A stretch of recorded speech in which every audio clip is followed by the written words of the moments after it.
eh, a mis queridos alumnos de séptimo básico, a las más chiquititos, la clase de ¿quién gobierna para formación ciudadana? La pregunta es, ¿quién gobierna? Por lo tanto, vamos a describir y analizar las principales formas de gobierno y sus combinaciones. La más antigua de las formas de gobierno es la monarquía. Y entre sus características principales es que la mayoría de ellas son vitalicias y hereditarias, es decir, eh, pasan a herencia entre padres a hijos o padres y parientes. ¿Qué países todavía detentan monarquías? Tal vez la más famosa es Inglaterra, Reino Unido, y Holanda. En ambos casos el rey no tiene un poder nominal, sino es más bien una especie de símbolo que representa la unidad nacional, principalmente en Inglaterra. En Grecia y en Italia, después de la Segunda Guerra Mundial, fue eliminada porque generaba, a diferencia de la inglesa, más bien división. Y vamos a encontrar que esta forma de gobierno, la más antigua, que se llama monarquía, y que es muy antigua, puede ir desde el poder absoluto, como en el caso de los zares rusos o los sultanes turcos, hasta solo ser un mascarón de proa, donde el poder se comparte casi de forma igual con la nobleza. En Europa la mayoría de las monarquías que existen son constitucionales, es decir, por sobre el rey hay una constitución política que lo gobierna a él y a sus súbditos. ¿Ya? Y en ese caso las eh, monarquías europeas son bastante débiles, son más bien simbólicas. En el caso de las monarquías constitucionales, como les decía yo, la ley limita las labores del rey, pero también hay una tradición que también interviene en el poder real. En el caso de Inglaterra es una monarquía constitucional y parlamentaria. El rey comparte el poder con el parlamento. El principal jefe del poder ejecutivo en Inglaterra es el primer ministro. En el caso árabe, en el caso del mundo oriental, como Arabia Saudita o los Emiratos Árabes, todavía el rey reúne buena parte de su poder. Me quiero detener sobre todo en estos niveles de poder que tiene la monarquía. Las monarquías en las sociedades primitivas en general son monarquías de carácter eh, donde el rey comparte el poder plenamente con sus nobles. Piensen ustedes en la leyenda del rey Arturo. El rey Arturo gobierna junto con sus caballeros de la mesa redonda. La redondez de la mesa es el símbolo de la igualdad. En general, tanto en Grecia, en Roma, como en los países escandinavos, el rey es un primus inter pares, es un primero entre sus iguales. ¿Ya? Importante. Algunas imágenes de reyes, la reina Isabel, y el parlamento a su lado, el parlamento inglés. De hecho, cuando son coronados los reyes en Inglaterra, en la ceremonia tienen que ir a golpear la puerta del parlamento y el parlamento les abre la puerta reconociéndoles su poder. Abajo, Luis XIV, el rey Sol, en la época absolutista de Francia, en el siglo XVII, y el actual rey de Arabia Saudita. Ahora, el despotismo. ¿Qué es el despotismo? Generalmente es un poder que, a diferencia de la monarquía, carece de legitimidad. El rey, que va desde el primus inter pares hasta el lugarteniente de Dios en la tierra, es legítimo. En el caso del despotismo es un gobernante y llega al poder generalmente por la fuerza y ostenta un poder de carácter absoluto. En ese sentido son en general dictadores o déspotas. Y muchas veces han sido avalados esta forma de gobierno por ideologías totalitarias o autoritarias. Son muy comunes en el marxismo y en el fascismo esta forma de gobierno. Eh, y hay grandes déspotas famosos como Mao Zedong o Stalin, ¿ya?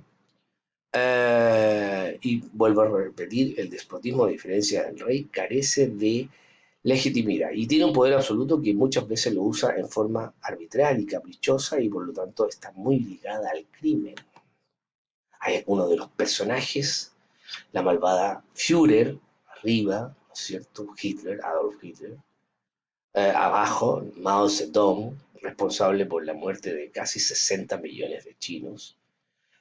Kim Jong-un en Corea es un ejemplo actual de despotismo y el tatita Stalin, gobernante de la Unión Soviética, también responsable de 30 o 40 millones de muertos. La aristocracia, otra forma de gobierno. Aristocracia viene del griego aristoi, que significa los mejores, y cracia, gobierno, el gobierno de los mejores. Gobierno de unos pocos, y es la segunda forma de gobierno natural que se da en las sociedades humanas. Los nobles, adinerados y fuertes, generalmente provenientes de alguna experiencia bélica, van a constituir las familias más importantes que van a ser las que van a gobernar.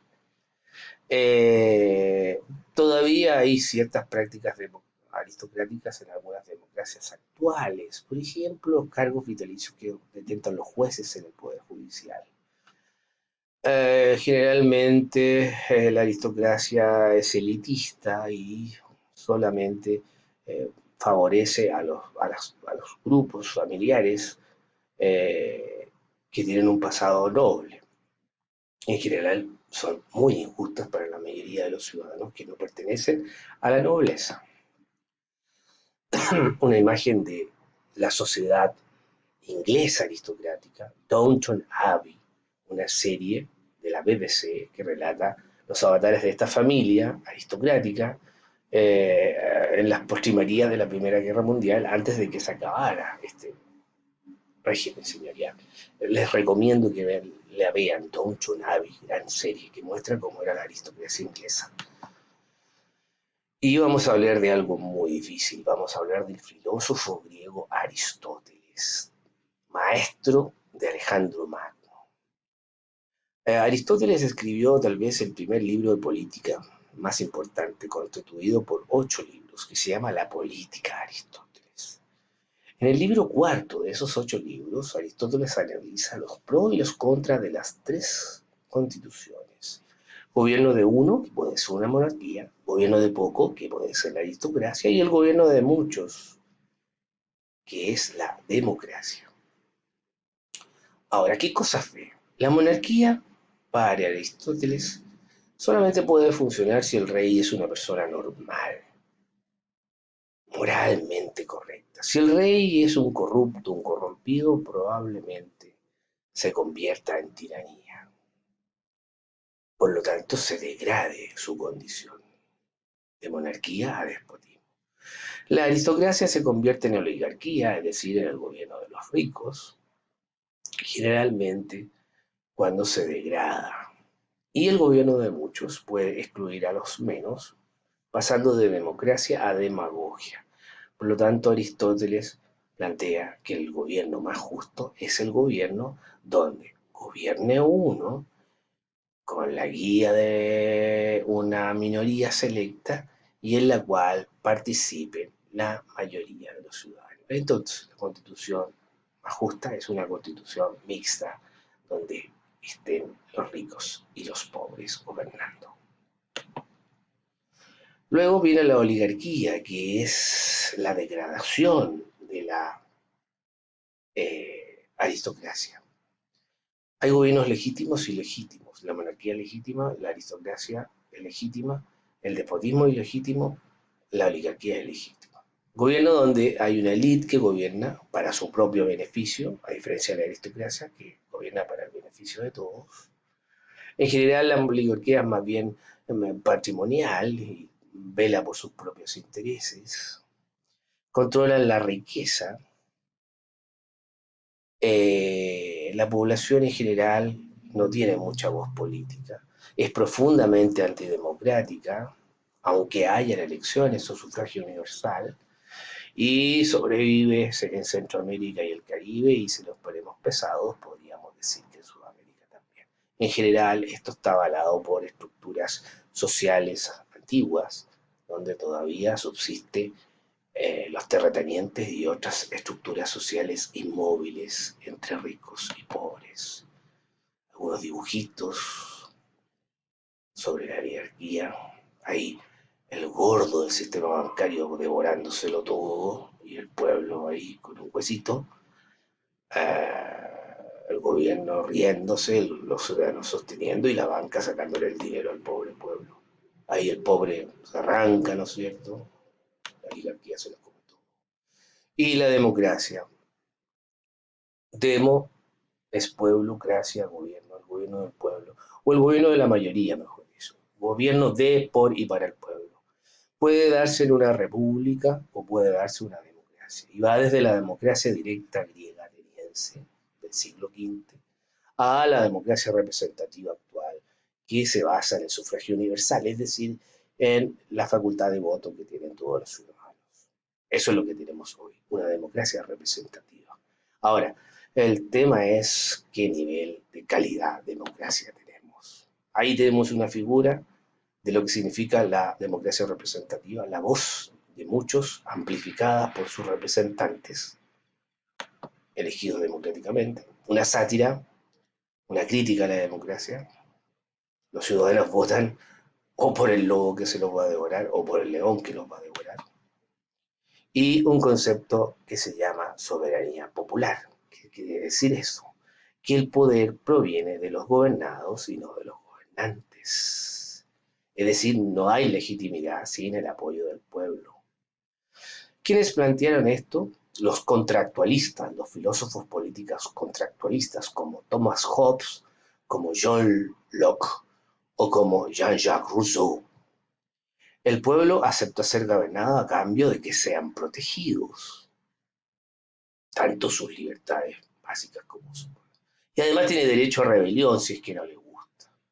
Esta forma de gobierno fue, de cierta manera, recién reconocida después de la Revolución Francesa, pero tuvo su periodo durante las monarquías con el despotismo ilustrado. Generalmente la soberanía popular está directamente asociada a la democracia representativa que habíamos visto antes y al imperio de la ley mediante una constitución política.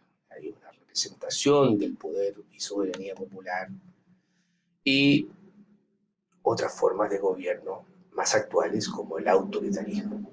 ¿Qué cosa es? Es un gobierno de los pocos, tiene un control brutal sobre la población, puede haber elecciones o no, y cuando los gobiernos no son responsables ante los pueblos que gobiernan, estamos frente a un gobierno autoritario. Ahora, ¿qué diferencias hay entre autoritarismo y totalitarismo? Bueno, el autoritarismo deja algunas parcelas de libertad o en lo económico o en lo religioso. En cambio, el totalitarismo es total. ¿Ya? Una frase de Montesquieu, la república depende de la virtud, la monarquía del honor y el despotismo del temor. Chávez, ¿no es cierto? El antiguo gobernante de Venezuela, déspota, el garrote hace sonreír. Maduro, ¿no es cierto?, reprimiendo.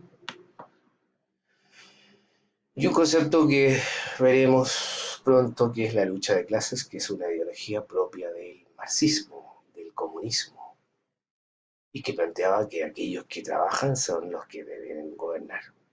También se ve en el sindicalismo y en la lucha de clases y en la revolución, donde los pobres gobiernan a los ricos, porque la riqueza proviene de la explotación del hombre por el hombre. Pero esto lo dejaremos para un siguiente capítulo. Adiós, niños, que estén muy, pero muy, pero muy bien. Chao.